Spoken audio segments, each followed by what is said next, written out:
আজ ভাইফোঁটা অনেকেই আগে ভাগে সেরে ফেলেছেন বাজারটা, কিন্তু অনেকেই পছন্দ করেন যে একেবারে শেষ বেলায় তাজা জিনিসটা বাজার থেকে তুলে আনতে। ভাইফোঁটার বাজার দরটা ঠিক কিরকম, মাছ মাংস থেকে ফল সবজি তার দাম দস্তরি বা কেমন, আমরা জেনে নেব। লেক মার্কেট থেকে আমাদের সঙ্গে সরাসরি রয়েছেন আমাদের প্রতিনিধি শ্রেয়সী গাঙ্গুলি। শ্রেয়সী, আজকে ভাইফোঁটা এবং ভাইফোঁটায় অবশ্যই মিষ্টি খাওয়ার সঙ্গে সঙ্গে কিন্তু অন্যান্য খাওয়া দাওয়ারও একটা ব্যাপার থাকে, এবং সেই জায়গা থেকে তুমি রয়েছে এই মুহূর্তে লেক মার্কেটে।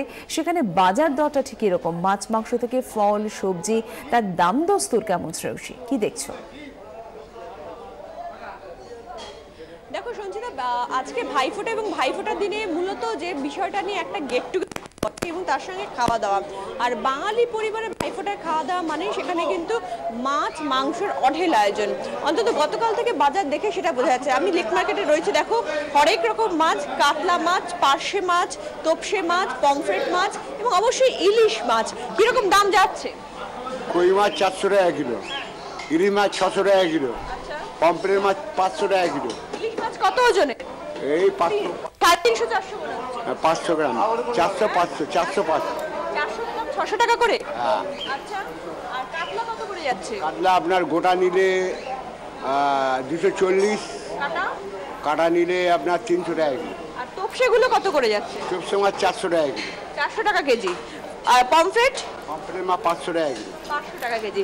দাম কি গতবার যা ছিল বা গত কয়েকদিন ধরে যা ছিল সেরকমই আছে নাকি একটু বাড়লো? একই আছে, একই দাম চলছে। দাম একই দাম চলছে।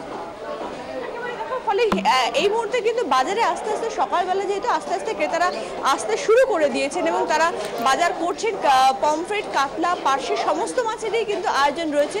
যদিও গতকাল থেকে ক্রেতাদের একটা অংশ কিন্তু বলছেন যে একটু বাজার বোধহয় একটু চড়া, ফলে সেই জায়গা থেকে দাঁড়িয়ে এখনো পর্যন্ত ক্রেতাদের সেইভাবে প্রচুর ভিড়টা এখনো পর্যন্ত চোখে পড়ছে না। কিন্তু তা সত্ত্বেও বলা যেতে পারে যে অন্যান্য সময় যা দাম থাকে ক্রেতাদের যেটা দাবি যে তার থেকে দাম সামান্য বেড়েছে। যেমন চিংড়ি মাছ, চাপড়া চিংড়ি যেগুলো হয় সেই চিংড়ি মূলত কিন্তু আজকে বাজারে বিক্রি হচ্ছে 450-500 টাকা করে। অন্যান্য সময় 350 থেকে 400-র মধ্যে তার রেট থাকে।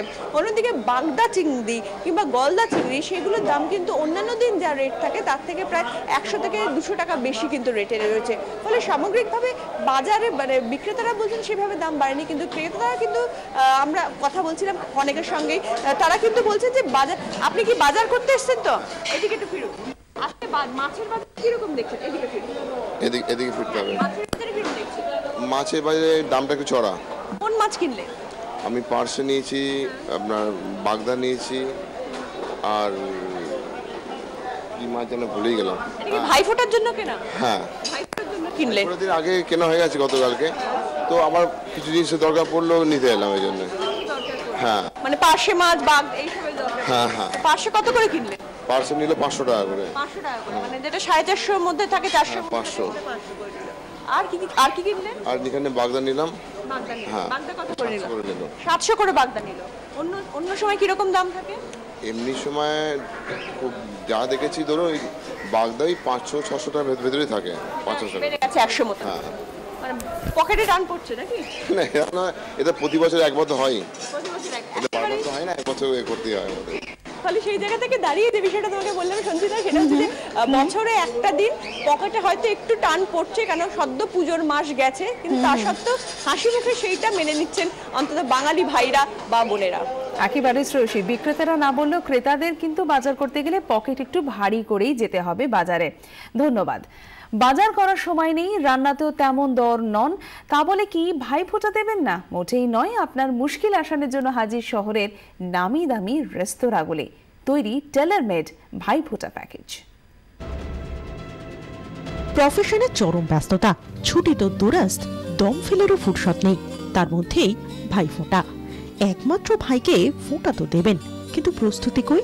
টেনশন নট, একেবারে আপনার জন্যই ভাইফোঁটার প্যাকেজের ব্যবস্থা করেছে শহরের নামি দামি রেস্তোরাঁগুলি। মনপসন্দ ডিশ তো থাকছেই, সঙ্গে উপরি পাওনা একেবারে ঘরোয়া পরিবেশ। শাকবাজি এহেন আপ্যায়নে দেখে ভাবছেন হয়তো বাড়ির পরিবেশ, না একেবারেই নয়। চীনা রেস্তোরাঁয় এই ব্যাপার। ভাইকে নিয়ে আপনি চলে আসতেই পারেন আহেলিতে। ধান, দূর্বা, গাজল প্লেটে সাজিয়ে দেবেন ওড়াই, সঙ্গে মিষ্টি। ফোটার পর কাঁসার থালায় জমিয়ে ভরিবোজ। আর ভাইকে স্পেশাল কিছু খাওয়াতে চাইলে রয়েছে তার ব্যবস্থাও। প্যাকেজটা আছে দেখছেন, এটার নাম হচ্ছে ভুরি ভোজ থালি।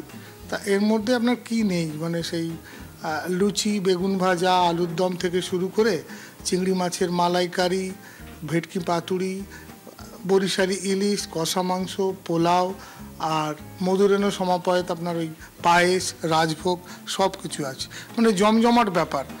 পিছিয়ে নেই ও ক্যালকাটাও। সকালের ফ্লাইটে কলকাতায় পা রাখা ভাইকে নিয়ে সোজা চলে আসতে পারেন ঈদের যে কোনো ব্রাঞ্চে। আপনার জন্য একেবারে রেডি ভাইফোঁটা প্যাকেজ। ফোঁটা দেওয়ার পর ভাই বা দাদাকে খুশি করতে বেছে নিতেই পারেন ঈদের স্পেশাল গন্ধরাজ মাছ কিংবা রসুন মাছ। গন্ধরাজ মাছ অতি অবশ্যই লোকে ও ক্যালকাটা এলে লোকে খায়। রসুন ভাপা মাছ, গন্ধরাজ মাছ এগুলো। তারপরে আমাদের মিষ্টির মধ্যে যেটা রয়েছে ভাপা সন্দেশ, যেটা ডিআর রয়েছে, ভাপা সন্দেশ একটা রয়েছে, ওটা আমাদের কষা মাংসটা খুবই প্রেফার করে লোকে এখানে। সমস্যা এখন একটাই, খাওয়াতে গেলে টেবিল বুক করতে হবে আগে ভাগে, কারণ এখনই বুকিং ফুল। অলরেডি বুকিং রয়েছে।